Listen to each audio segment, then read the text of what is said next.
Hello everyone, welcome back to another video. നമ്മുടെ Scotland യാത്രയുടെ മൂന്നാമത്തെ ദിവസമാണ് ഇന്ന്. ഇന്നലത്തെ മോശം കാലാവസ്ഥ കാരണം നമുക്ക് ആകെ ഒരു സ്ഥലത്ത് മാത്രമാണ് പോകാൻ പറ്റിയത്. പക്ഷേ നമ്മൾ താമസിക്കുന്ന സ്ഥലത്ത് വന്ന് അത്യാവശ്യം നന്നായിട്ട് റെസ്റ്റ് എടുത്തതുകൊണ്ട് ഇന്ന് വളരെ ഫ്രഷ് ആയിട്ടാണ് നമ്മൾ എണീറ്റിരിക്കുന്നത്. രാവിലെ എണീറ്റ് ഗേൾസിൻ്റെ പെൻസിൽ ഡ്രോയിങ്ങും പെയിൻറ്റിങ് കോമ്പറ്റീഷൻ എല്ലാം കഴിഞ്ഞ് നമ്മൾ കാറൊക്കെ പാക്ക് ചെയ്ത് കഴിഞ്ഞ 2 ദിവസമായി താമസിച്ചിരുന്ന ഈ ഒരു ലിറ്റിൽ ക്യൂട്ട് പോഡിനോട് ബൈ പറഞ്ഞ് നമ്മൾ നമ്മുടെ മൂന്നാമത്തെ ദിവസത്തെ അഡ്വഞ്ചർ തുടങ്ങുകയാണ്. അപ്പോൾ നമ്മൾ കഴിഞ്ഞ ദിവസത്തെ മോശം കാലാവസ്ഥ കാരണം ഒഴിവാക്കിയ സ്ഥലങ്ങളിലേക്ക് നമ്മൾ വീണ്ടും പോകുന്നില്ല. അത് സ്കിപ്പ് ചെയ്യാൻ തന്നെയാണ് തീരുമാനം. കാരണം നമ്മൾ വീണ്ടും അങ്ങോട്ട് ഡ്രൈവ് ചെയ്ത് കഴിഞ്ഞാൽ നമ്മുടെ ബാക്കിയുള്ള 2 ദിവസത്തെ ടോട്ടൽ ഐറ്റിനറിയുടെ പ്ലാനിങ്ങിനെ അത് മൊത്തത്തിൽ ബാധിക്കും.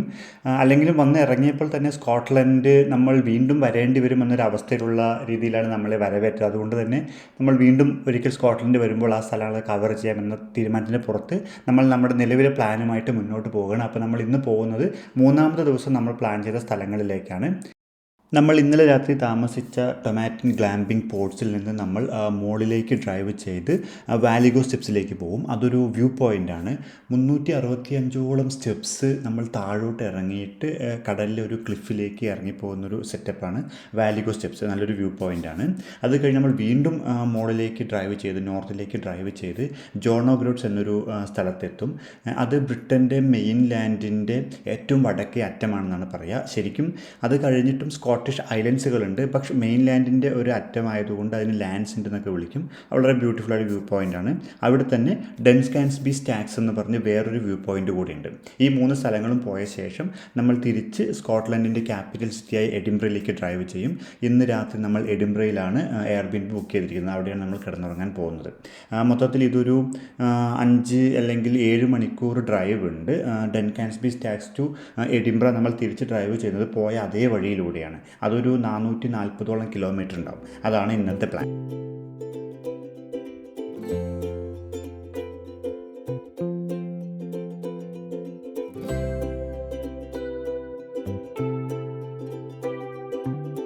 ഇൻവേർനസ് എന്നൊരു സിറ്റിയിലൂടെയാണ് നമ്മൾ ഇന്ന് കടന്നു പോവുക. ആ സിറ്റിയുടെ പ്രത്യേകത എന്താണെന്ന് പറഞ്ഞാൽ സ്കോട്ട്ലൻഡിൽ തന്നെ വേൾഡ് ഫേമസ് ആയ നോർത്ത് കോസ്റ്റ് 500 അല്ലെങ്കിൽ NC 500 എന്ന് പറയുന്ന സീനിക് ലൂപ്പ് റോഡുണ്ട്. ആ റോഡ് സ്റ്റാർട്ട് ചെയ്യുന്നത് ഇൻവേർനസിലാണ്. അങ്ങനെ നമ്മൾ ലൂപ്പായി പോയിട്ട് തിരിച്ച് ഇൻവേർനസിൽ നിന്ന് അവസാനിക്കുകയും ചെയ്യും. അതൊരു ഭയങ്കര സീനിക്കായ ബ്യൂട്ടിഫുള്ളായ റോഡാണ്. ആ റോഡിലൂടെ നമ്മളിന്ന് ഡ്രൈവ് ചെയ്യുന്നുണ്ട്. അപ്പോൾ അത് തുടങ്ങുന്ന സ്ഥലമാണ് ഇൻവേർനസ് എന്ന സിറ്റി. നമ്മളിന്ന് പോകുന്ന സ്ഥലങ്ങളെല്ലാം NC 500ൻ്റെ ഭാഗമാണ്. പക്ഷേ നമ്മൾ ആകെ 3 സ്ഥലത്തേ അതിൽ പോകുന്നുള്ളൂ. അത് വളരെ വലിയൊരു 516 മൈല് ദൂരമുള്ളൊരു സീനിക് റൂട്ടാണ്. അത് നമ്മൾ വേറൊരു തവണ വന്ന് ഡ്രൈവ് ചെയ്യുന്ന പ്ലാനിലാണ് നമ്മൾ പോകുന്നത്. അങ്ങനെ പോയിക്കൊണ്ടിരിക്കുമ്പോഴാണ് നമ്മൾ വളരെ ബ്യൂട്ടിഫുള്ളൊരു ബ്രിഡ്ജ് കണ്ടു. ഇവിടെ സ്കോട്ട്ലൻഡിൽ ഒരുപാട് സ്ഥലങ്ങൾ ഇങ്ങനെ കടൽ കയറി കിടക്കുന്നുണ്ട്. അപ്പോൾ പലപ്പോഴും ഇങ്ങനെ അടിപൊളി ബ്രിഡ്ജുകൾ നമുക്ക് കാണാൻ പറ്റും. നമ്മൾ കുറേ ഷോട്ടൊക്കെ എടുത്തു ബ്രിഡ്ജിൻ്റെ.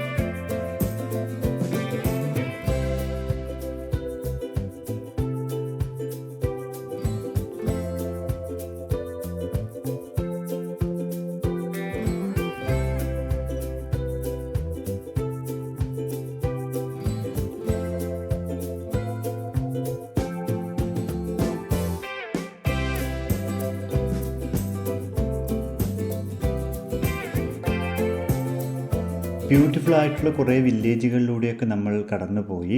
ഭയങ്കര വൃത്തിയാണ് ഇവിടുത്തെ വില്ലേജുകൾക്ക്. പ്രത്യേകിച്ച് ഞാൻ പറയുമ്പോൾ അയർലൻഡിലും അല്ലെങ്കിൽ മറ്റ് സ്ഥലങ്ങളിലൊക്കെ നമ്മൾ കണ്ടതിനേക്കാൾ വളരെ ക്ലീൻ ആൻഡ് ടൈഡി ആക്കി വെച്ചിട്ടുണ്ട്. അങ്ങനെ നമ്മൾ പോയിക്കൊണ്ടിരിക്കുമ്പോഴാണ് ഇത് കണ്ടത്.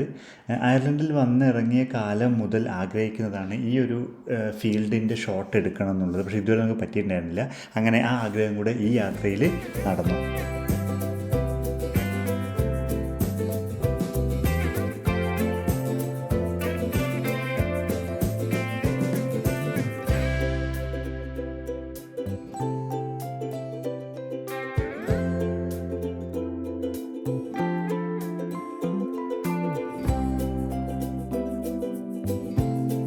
ഇന്നലത്തെ ഹെവി റെയിൻഫോളിൻ്റെ ബാക്കിയായിരിക്കണം. രാവിലെയും കുറച്ച് നേരം മഴയുണ്ടായിരുന്നു, പക്ഷേ ഇപ്പോൾ മഴ നിന്നിട്ടുണ്ട്. പക്ഷേ ചെറിയൊരു മൂടൽ മഞ്ഞ് ഇടയ്ക്കിടയ്ക്ക് വരുന്നുണ്ട്. അപ്പോൾ അതിനുള്ളിലൂടെ ഡ്രൈവ് ചെയ്തിട്ട് അതിങ്ങനെ ക്ലിയറായി പോകുന്നതാണ് നല്ല രസമാണ്. നമ്മളിപ്പോഴും NC500 എത്തിയിട്ടില്ല, അങ്ങോട്ട് പോയിക്കൊണ്ടിരിക്കുന്ന വഴിയിലാണ് നമ്മളുള്ളത്. ഇടയ്ക്ക് ചെറിയ ഭംഗിയുള്ള വളരെ ചേർച്ചുകളൊക്കെ നമുക്ക് കാണാൻ പറ്റുന്നുണ്ട്. കൂടാതെ എല്ലായിടത്തും NC500ൻ്റെ ബോർഡ് വെച്ചിട്ടുണ്ട്. അപ്പോൾ നമ്മൾ അങ്ങോട്ടേക്കാണ് കയറാൻ പോകുന്നത്. സമ്മർ മന്ത്സ് എന്ന് പറയുന്നത് യൂറോപ്പിൽ എല്ലായിടത്തും ടൂറിസം സീസണാണ്. അതായത് ജൂൺ, ജൂലൈ, ഓഗസ്റ്റ്. ഒരു ജൂലൈ മിഡായിട്ട് ഓഗസ്റ്റ് മിഡ് വരയ്ക്ക് അതിൻ്റെ പീക്ക് സീസണായിരിക്കും. നല്ല വെതറും ചൂടൊക്കെ ഉള്ളതുകൊണ്ട് എല്ലാവരും പുറത്തിറങ്ങും. അപ്പോൾ നമ്മൾ ഏത് ടൂറിസം ഡെസ്റ്റിനേഷനിൽ പോയാലും കുറേ കാരവൻ കാണാൻ പറ്റും. റോഡിലും കുറേ കാരവൻസും മോട്ടോർ ഹോംസും കാണാൻ പറ്റും. പുറകിൽ സൈക്കിളൊക്കെ കെട്ടിവെച്ച് ഒരുപാട് ഫാമിലീസ് പോകുന്നത് കാണാൻ പറ്റും.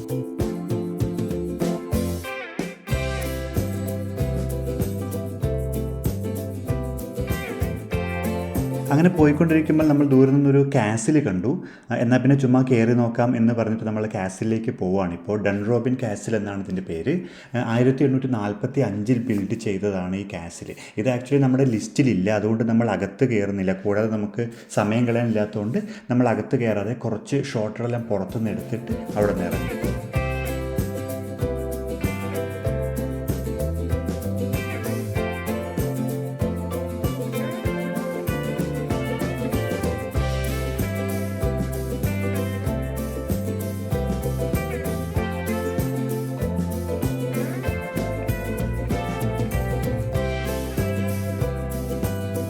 അങ്ങനെ നമ്മൾ NC500 കയറിയിട്ടുണ്ട്. വളരെ ബ്യൂട്ടിഫുൾ ആയിട്ട് റോഡാണിത്. ആ മലയുടെ മുകളിലേക്ക് നോക്കുക, അവിടെ കോടമഞ്ഞൊക്കെ കിടക്കുന്നുണ്ടോ. ചില കർവൊക്കെ നമ്മളിങ്ങനെ തിരിഞ്ഞ് വരുമ്പോൾ നമ്മൾ കടലിലേക്ക് പോവുകയാണെന്ന് തോന്നും. Very beautiful.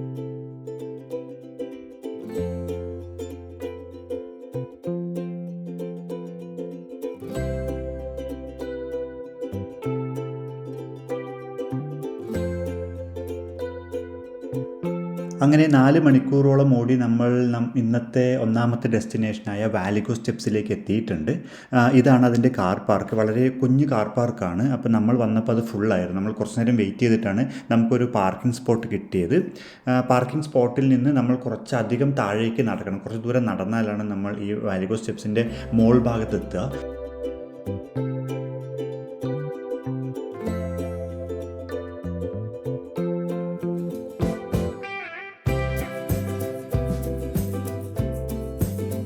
അയർലൻഡിലും UK യിലൊക്കെ എല്ലായ്പ്പോഴും ശ്രദ്ധിച്ചിട്ടൊരു കാര്യമാണ്, ഇത്തരത്തിലുള്ള നാച്ചുറൽ സ്പോട്ടുകളെല്ലാം ഓൺ ചെയ്യുന്നത് പ്രൈവറ്റ് പാർട്ടീസ് ആയിരിക്കും. അവരുടെ പശുക്കളെയോ ആടുകളെയോ ഒക്കെ മേയ്ക്കാൻ വേണ്ടിയും സേഫായിട്ട് വെക്കാൻ വേണ്ടിയിട്ടാണ് ഇത്തരം പുൽമേടുകൾ അവർ ഉപയോഗിക്കുക. പക്ഷേ ടൂറിസത്തിന് വേണ്ടി അത് എല്ലാവർക്കും ആക്സസിബിളാക്കി വെക്കും. ഏത് ടൂറിസ്റ്റിനും എപ്പോൾ വേണമെങ്കിലും അതിനകത്ത് കടന്നു ചെല്ലാം റെസ്പോൺസിബിളായിട്ട്. അപ്പോൾ അവരിങ്ങനെ സ്റ്റെപ്പൊക്കെ അതിന് ബിൽഡ് ചെയ്ത് വെച്ചിട്ടുണ്ടാകും. അപ്പോൾ പശുവിനും ആടിനും ഒരിക്കലും ഈ കമ്പിവേലി കടന്ന് അപ്പുറത്ത് പോകാൻ പറ്റില്ല. അപ്പോൾ നമുക്ക് ഈസി ആയിട്ട് കടന്നു പോകാൻ പറ്റും, തിരിച്ച് വരാൻ പറ്റും, അതെല്ലാം എൻജോയ് ചെയ്യാൻ പറ്റും. ടൂറിസത്തെ പ്രൊമോട്ട് ചെയ്യാൻ വേണ്ടി അവർ എടുക്കുന്ന ഈ എഫേർട്ടൊക്കെ ശരിക്കും അപ്രീഷിയേറ്റ് ചെയ്യപ്പെട്ടതാണ്. അപ്പോൾ ഇതാണ് നമ്മൾ ഇത്ര നേരം പറഞ്ഞുകൊണ്ടിരുന്ന വാലിഗോ സ്റ്റെപ്സ്. 365 സ്റ്റെപ്സ് ഉണ്ട് ഇതിൽ. നമ്മൾ ആദ്യം ഇതിൻ്റെ മോൾ ഭാഗത്തൂടെ എല്ലാം കറങ്ങി നടന്ന ശേഷമാണ് താഴോട്ട് ഇറങ്ങാൻ പോകുന്നത്.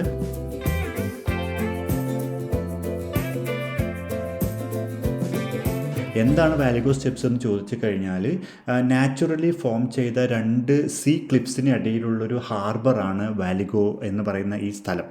ഇതിൻ്റെ ഹിസ്റ്ററി എന്താണെന്ന് ചോദിച്ചാൽ 1786 ഇത് കണ്ട ബ്രിട്ടീഷ് ഫിഷിംഗ് സൊസൈറ്റിയുടെ ഒരാൾ ഇത് ഫിഷിംഗ് ഹാർബറാക്കാൻ പറ്റിയ ഒരു സ്പോട്ടാണെന്ന് മനസ്സിലാക്കിയിട്ട് ഇങ്ങോട്ടുള്ളൊരു ആക്സസ് ഉണ്ടാക്കണം തീരുമാനിക്കുകയായിരുന്നു. അപ്പോൾ 1786 അത് പ്ലാൻ ചെയ്തിട്ട് 1814 അവർക്കത് പൂർത്തിയാക്കാൻ പറ്റിയത്. കാരണം ഈ പറയുന്ന 365 സ്റ്റെപ്പ് കൈ കൊണ്ട് വെട്ടിയെടുത്തിട്ടാണ് അന്നത്തെ കാലത്ത് ഉണ്ടാക്കിയെന്നാണ് ചരിത്രം പറയുന്നത്. അതിന് വെറും 8 പൗണ്ടാണ് അന്നത്തെ കാലത്ത് ചിലവ് വന്നത്, അതായത് വെറും 800 രൂപ. ഇപ്പോൾ അത് ആലോചിക്കാൻ കൂടെ പറ്റില്ല, അങ്ങനത്തെ ഒരു ഹിസ്റ്ററി ഉണ്ട്. എന്നിട്ട് ഇതിന് ഏറ്റവും താഴെ ഫിഷിംഗ് ബോട്ടുകൾ വന്ന് അടുപ്പിക്കും. ഈ സ്റ്റെപ്പ് മുഴുവൻ ഇറങ്ങി സ്ത്രീകൾ കൊട്ടയുമായിട്ട് വന്നിട്ട് ആ ഫിഷ് കളക്ട് ചെയ്ത് വീണ്ടും സ്റ്റെപ്പ് കയറി മോളിൽ പോയിട്ട് വീണ്ടും 8 മൈൽ അകലെയുള്ള ഒരു പട്ടണത്തിൽ, വിക്ക് എന്ന് പറയുന്ന പട്ടണമുണ്ട്, ആ പട്ടണത്തിൽ നടന്നു പോയിട്ട് വിൽപ്പന നടത്തും. അതാണ് ഈ സ്ഥലത്തിൻ്റെ ഹിസ്റ്ററി.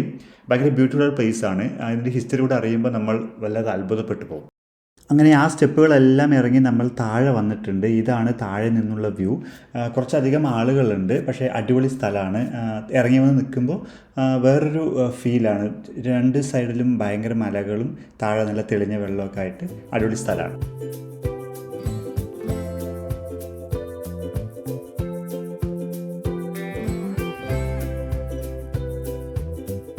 ഇനി നമ്മൾ തിരിച്ച് കയറുകയാണ്. ഇറങ്ങി വന്ന് ഈ 365 സ്റ്റെപ്പ് നമ്മൾ മുകളിലോട്ട് കയറണം. നല്ല ചൂടുണ്ട്. നമ്മൾ പെട്ടെന്ന് തന്നെ ടയേർഡായി. പാതി കയറിയപ്പോൾ തന്നെ നമ്മുടെ വെടി തീർന്നു. പിന്നെ ഇടയ്ക്ക് ബ്രേക്കൊക്കെ എടുത്തിട്ട് പതുക്കെയാണ് നമ്മൾ മൊത്തം കയറി മുകളിലേക്ക് എത്തിയത്. അപ്പോൾ അങ്ങനെ കയറിക്കൊണ്ടിരിക്കുമ്പോൾ ഞാൻ ഓർത്തത് വർഷങ്ങൾക്ക് മുമ്പ് ജീവിക്കാൻ വേണ്ടി ഇത്രയും സ്റ്റെപ്പുകൾ ഇറങ്ങി വന്ന് കനവുള്ള മീൻകൊട്ടയും തലയിൽ വെച്ച് ഇത് നടന്ന് കയറി വീണ്ടും 8 മൈൽ നടന്ന് മീൻ വിൽക്കാൻ പോയ ആളുകളെക്കുറിച്ചാണ്. ക്ഷീണിച്ചിരിക്കുകയാണ് ഗൈസ്. അയ്യോ അയ്യ.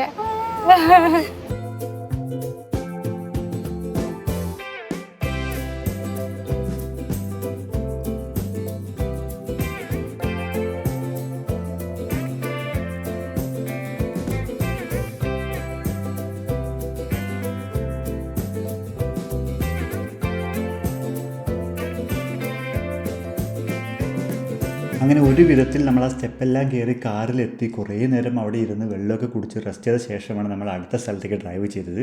ശരിക്കും ടയർഡായി പോകും അത് തിരിച്ച് കയറി വരുമ്പോഴേക്കും. അപ്പോൾ നമ്മൾ അടുത്തത് പോകുന്നത് ജോണോ ഗ്ലോട്ട്സിലേക്കാണ്. അതാണ് ലാൻഡ്സ് എൻഡ് എന്ന് പറയുന്നത്. ഞാൻ ലാൻഡ്സ് എൻഡ് എന്ന് പറയുമ്പോൾ നിങ്ങൾക്ക് മനസ്സിലാവുന്നുണ്ടോ എന്ന് എനിക്കറിയില്ല. അരുൺ ഞങ്ങൾ വരുന്നതിന് മുൻപ് ഒരിക്കൽ സ്കോട്ട്ലൻഡ് വന്നിട്ടുണ്ട്. അപ്പോൾ അവൻ ഇവിടെ വന്നതുകൊണ്ട് അവൻ കുറേ നേരം കൊണ്ട് കാറിലിരുന്നിട്ട് ലാൻഡ്സ് എൻഡ് എന്ന് പറഞ്ഞു. പക്ഷേ എനിക്കത് മനസ്സിലായില്ലായിരുന്നു. എനിക്ക് അവിടെ എത്തിയ ശേഷമാണ് മനസ്സിലായത്. അതുകൊണ്ട് നിങ്ങൾക്ക് മനസ്സിലാവുന്നത് ഞാൻ ആദ്യമേ പറയാം. ഇത് ലാൻഡ്സ് എൻഡ് എന്നാണ് പറയുന്നത്. അതായത് ഭൂമി അവസാനിക്കുന്ന ഇടം. അതാണ് അപ്പോൾ UK മെയിൻലാൻഡ് അവസാനിക്കുന്ന ഇടം. അതാണ് ജോണോ ഗ്ലോട്ട്സ് എന്ന പോയിന്റ്. അങ്ങോട്ടേക്കാണ് നമ്മളിപ്പോൾ ഡ്രൈവ് ചെയ്യുന്നത്.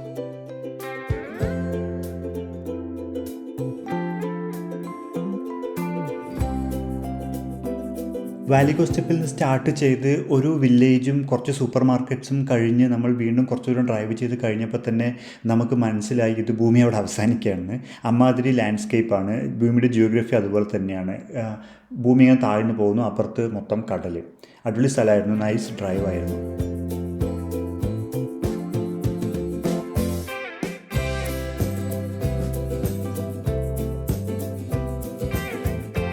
കുറച്ച് ദൂരം കൂടെ ഓടി അങ്ങനെ നമ്മൾ ജോണോ ഗ്ലോട്ട്സിൻ്റെ കാർ പാർക്കിലേക്ക് എത്തിയിട്ടുണ്ട്. വളരെ നല്ലൊരു കാർ പാർക്കാണ്. ഒരുപാട് കാറുകൾ പാർക്ക് ചെയ്യാനുള്ള സ്പേസസ് ഉണ്ട്.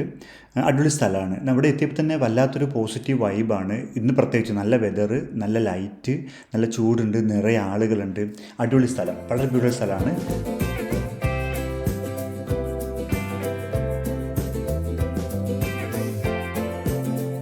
ഇവിടെ തന്നെ പല സ്ഥലത്തും ലാൻഡ്സ് എൻഡ് എന്ന് എഴുതി വെച്ച് നമുക്ക് കാണാൻ പറ്റും. അത് ഇവിടുത്തെ വളരെ ഒരു USP ആണ്. കൂടാതെ ഈ ജോൺ ഓ ഗ്ലോട്ട്സ് എന്ന സ്ഥലത്തിന് പേര് വന്നതിൻ്റെ പുറകിലും രസകരമായിട്ടൊരു കഥയുണ്ട്. അതായത് 15-ാം നൂറ്റാണ്ടിൽ ജെയിൻ ഡി ഗ്രൂട്ട് എന്നൊരു ഡച്ചുകാരൻ ഈ മെയിൻലാൻഡിൽ നിന്ന് സ്കോട്ട്ലൻഡിൻ്റെ തന്നെ വേറൊരു ഐലൻഡായ ഓർക്കിനി ഐലൻഡിലേക്ക് ഫെറി സർവീസ് നടത്തിയിട്ടുണ്ടായിരുന്നു. അപ്പോൾ പുള്ളി ചാർജ് ചെയ്യുന്നത് ഗ്രോട്ടാണ്. അതായത് അന്നത്തെ കാലത്ത് ഇംഗ്ലീഷ് കോയിനാണ് ഗ്രോട്ട്. അപ്പോൾ ജോണിൻ്റെ ഫെറിയിൽ കയറണമെങ്കിൽ ഗ്രോട്ട് കൊടുക്കണം. അങ്ങനെയാണ് ജോണോ ഗ്ലോട്ട്സ് എന്ന പേര് വന്നത് എന്നാണ് ഹിസ്റ്ററി പറയുന്നത്. ഇൻട്രസ്റ്റിംഗ് സ്റ്റോറി അല്ലേ? അതിനേക്കാൾ കൂടാതെ ഇതിനേക്കാൾ വളരെ ഫേമസ് ആയ അല്ലെങ്കിൽ പോപ്പുലറായ വേറൊരു ലാൻഡ്മാർക്കാണ് ഇവിടുത്തെ ഈ സൈൻ പോസ്റ്റ്. ഈ സ്ഥലത്ത് നിന്ന് ലോകത്തിൻ്റെ പല സ്ഥലത്തേക്കുള്ള ഡിസ്റ്റൻസ് ഇവിടെ മെഷർ ചെയ്ത് വെച്ചിട്ടുണ്ട്. അതായത് സ്കോട്ട്ലൻഡിൻ്റെ ക്യാപിറ്റൽ എഡിൻബറയിലേക്കുള്ള ദൂരം, ന്യൂയോർക്കിലേക്കുള്ള ദൂരം, നോർത്ത് പോളിലേക്കുള്ള ദൂരം, അങ്ങനെയൊക്കെ. ഈ ഷെറ്റ്ലാൻഡ് എന്ന് കാണുന്നത് ഇംഗ്ലീഷ് സീരീസൊക്കെ കാണുന്ന ആളുകൾക്ക് അറിയാൻ പറ്റും. ഷെറ്റ്ലാൻഡ് എന്ന പേരിലൊരു വളരെ പോപ്പുലറായിട്ട് ഫേമസ് ആയിട്ടുള്ളൊരു TV സീരീസ് ഉണ്ട്. ഭയങ്കര നൈസ് സീരീസാണ്. മറ്റേ IMDbയിൽ 8.3 റേറ്റിംഗുള്ള 9 സീസണുള്ള അടിപൊളി സീരീസാണ്. ആ സീരീസ് ഫിക്ഷൻ ആണെങ്കിലും ഷെറ്റ്ലാൻഡ് എന്ന ഐലൻഡ് ശരിക്കും ഉള്ളതാണ്. സ്കോട്ട്ലൻഡിൻ്റെ ഭാഗമായിട്ടുള്ള ഐലൻഡാണ്. അവിടേക്കുള്ള ദൂരം അതൊക്കെ ഇവിടെ എഴുതി വെച്ചിട്ടുണ്ട്. ഇനി നമ്മൾ പോകുന്നത് ഇന്നത്തെ ദിവസത്തെ അവസാനത്തെ ഡെസ്റ്റിനേഷനിലേക്കാണ്. ഡൻകാൻസ്ബി സ്റ്റാക്ക് എന്ന് പറയും. ഇവിടുന്ന് വളരെ അടുത്ത് തന്നെയാണ്. ജോണോ ഗ്ലോട്ട്സിൽ നിന്ന് വെറും 2-3 മിനിറ്റ് ഡ്രൈവ് ചെയ്തെത്തുന്ന സ്ഥലത്താണ് ഈ സ്ഥലം. അപ്പോൾ നമ്മൾ അങ്ങോട്ടേക്കാണ് ഇപ്പോൾ ഡ്രൈവ് ചെയ്യുന്നത്.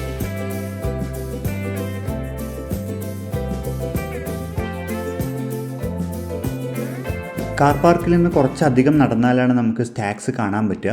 പോകുന്ന വഴിക്ക് നമ്മൾ വേറൊരു സാധനം കണ്ടു. മറ്റേ കടലിങ്ങനെ കയറി കിടക്കുന്ന കിടങ്ങ് പോലെ കയറി കിടക്കുന്ന നല്ല താഴ്ചയുള്ള സ്ഥലത്ത് പക്ഷികളുടെ വലിയൊരു കോളനി. ഭയങ്കര ബഹളവും നല്ല വൃത്തിയായിട്ട സ്മെല്ലൊക്കെ ഉണ്ടായിരുന്നു. പക്ഷേ ഇവിടെ നമുക്ക് പഫിൻ എന്നൊരു പക്ഷിയെ കാണാൻ പറ്റി. സാധാരണ പക്ഷിയെ എളുപ്പത്തിൽ കാണാൻ പറ്റില്ല. പ്രത്യേക ഐലൻഡിൽ നമ്മൾ ബോട്ടിലൊക്കെ പോയാലാണ് കാണാൻ പറ്റുക. ഇവിടെ ആ പക്ഷികളുണ്ട്, പക്ഷെ നമുക്ക് അടുത്ത് കാണാൻ പറ്റിയില്ല. ബട്ട് സ്റ്റിൽ ആ പക്ഷികൾ അവിടെ ഉണ്ടായിരുന്നു. അതൊരു നല്ല കാഴ്ചയായിരുന്നു. Vol met alle passies. Nu hebben ze wel zo'n ding in.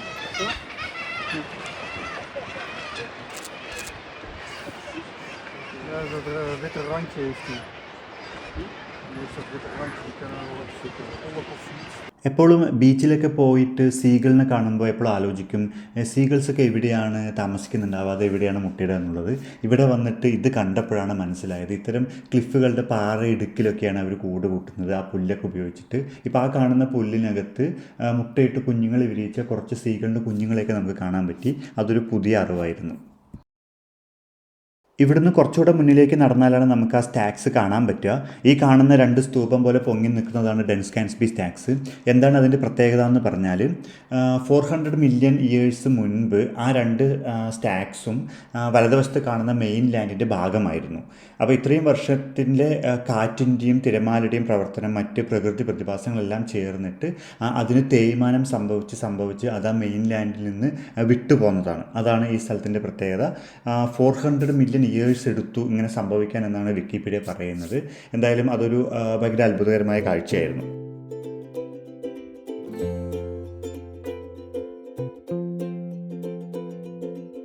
ഇന്ന് വെതർ നമ്മളെ ഫേവർ ചെയ്തതുകൊണ്ട് നമ്മൾ പ്ലാൻ ചെയ്ത എല്ലാ സ്ഥലത്തും നമുക്ക് പോകാൻ പറ്റി. എല്ലാ സ്ഥലങ്ങളും നന്നായിട്ട് എൻജോയ് ചെയ്യാൻ പറ്റി. അങ്ങനെ നോക്കുമ്പോൾ വളരെ ഫ്രൂട്ട്ഫുള്ളായിട്ട് സ്പെൻഡ് ചെയ്ത ദിവസമായിരുന്നു ഇന്ന്. അപ്പോൾ ഇപ്പോൾ സമയം ഏകദേശം ഒരു 5 മണി കഴിഞ്ഞിട്ടുണ്ട് വൈകുന്നേരം. നമ്മൾ ഇന്ന് താമസിക്കുന്നത് എഡിൻബറയിലാണെന്ന് പറഞ്ഞില്ല. ഇവിടെ നിന്ന് 5 മണിക്കൂറോളം ഡ്രൈവ് ഉണ്ട് എഡിൻബറയിലേക്ക്. അപ്പോൾ നമ്മൾ ഇന്നലെ കിടന്നുറങ്ങിയ സ്ഥലമെന്ന് പറയുന്നത് അത് ഡോറിൻ്റെ കീ നമുക്ക് അവിടെ ഒരു ബോക്സിലുണ്ടാവും. നമ്മളതെടുത്ത് അതിനകത്ത് കയറി കിടന്നാൽ മതി. അങ്ങനെയാകുമ്പോൾ നമുക്ക് ഏത് സമയത്ത് വേണമെങ്കിലും പോയിട്ട് അത് ചെയ്യാം. അപ്പോൾ നമ്മൾ ഇന്ന് ഉറങ്ങാൻ പോകുന്ന സ്ഥലം എന്ന് പറയുന്നത് നമ്മളുടെ ഹോസ്റ്റിൻ്റെ കൂടെ പുള്ളിയുടെ വീട്ടിൽ ഒരു റൂമിലാണ് നമ്മൾ കിടന്നുറങ്ങാൻ പോകുന്നത്. അപ്പോൾ അവിടെ ഇങ്ങനെ താക്കോല് വെക്കുന്ന സെറ്റപ്പ് ഇല്ല. പുള്ളി വന്ന് ഡോറ് തുറന്നു തരാമെന്നാണ് പറഞ്ഞത്. അപ്പോൾ നമ്മൾ രാവിലെ തന്നെ പുള്ളിക്ക് മെസ്സേജ് ഇട്ട് പറഞ്ഞിരുന്നു നമ്മൾ ഇങ്ങനെയാണ് ഹൈലാൻഡ്സിലേക്കാണ് പോകുന്നത്, തിരിച്ച് അവിടെ നിന്ന് എഡിൻബറ ഡ്രൈവ് ചെയ്യുമ്പോഴേക്കും ഇത്രയും സമയം എടുക്കും, അപ്പോൾ എന്ത് ചെയ്യും ചോദിച്ചപ്പോൾ കുഴപ്പമില്ല, നിങ്ങൾ പതുക്കെ വന്നാൽ മതി, ഞാൻ ആ സമയത്ത് ഉണർന്നിട്ട് ഡോർ തുറന്നു തരാം എന്നൊക്കെ പുള്ളി പറഞ്ഞു. എന്നാലും നമുക്കൊരു മര്യാദയില്ല. അപ്പോൾ മിനിമം ഒരു 10 മണിക്കെങ്കിലും അവിടെ എത്തുന്ന രീതിയിൽ പ്ലാൻ ചെയ്യണമെന്നുള്ളതുകൊണ്ട് നമ്മളിപ്പോൾ തന്നെ ഇവിടെ നിന്ന് ഇറങ്ങിയിട്ട് എവിടെയും നിർത്താതെ ഡ്രൈവ് ചെയ്താലാണ് നമ്മൾ 10 മണിക്ക് എഡിൻബറ എത്തുക. അപ്പോൾ നമ്മളിപ്പോൾ ഇവിടെ നിന്ന് ഇറങ്ങിയിട്ട് നേരെ എഡിൻബറ ഡ്രൈവ് ചെയ്യാണ്. വേറെ ഒരു പരിപാടി ഇനിയില്ല.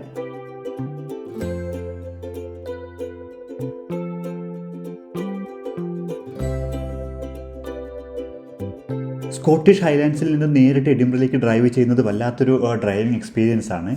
A9 എന്നൊരു റോഡുണ്ട്. അതിലെത്തിക്കഴിഞ്ഞാൽ പിന്നെ എഡിൻബറയ്ക്ക് എത്തുന്നത് വരെയും ആ ഒരൊറ്റ റോഡാണ്.